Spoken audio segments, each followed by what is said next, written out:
So you told me something sitting here that to me was incredible revelation from an historical perspective. You explained how you said that you tell Jews in Israel, "Ani ma'amin b'Yeshua min Natzeret," and then you were talking about how that word ma'amin, believer, was used by the early followers of Jesus who were Jews. Is that right? No, well, yes, they used the term ma'amin, Yeah. but those who weren't Jews Mm-hmm. or weren't believers Yeah. used the term minim. Right. And I knew about minim because, Birkata minim is part of the 18 benedictions. I think most Jews know about this.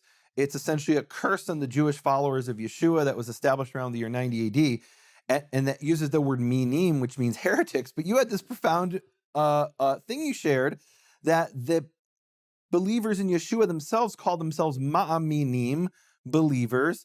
And the Jews who were opposed to them took a part of that phrase and as a slur called them minim. minim, which is the last two syllables of believers, ma'aminim. It's almost like they called them leavers. You leavers, you've left the true faith, that is rabbinical Judaism, but they called themselves believers. And I asked you earlier today, I said, uh, I've never actually heard anybody share that. That's pretty profound. And you said, but this obvious, which I love that. Like there are things that are obvious to you that are not obvious to even people who have been studying this for years. And that's a really, really important piece of information there. In other words, you're telling me the early followers of Yeshua, of Jesus, didn't call themselves Christians?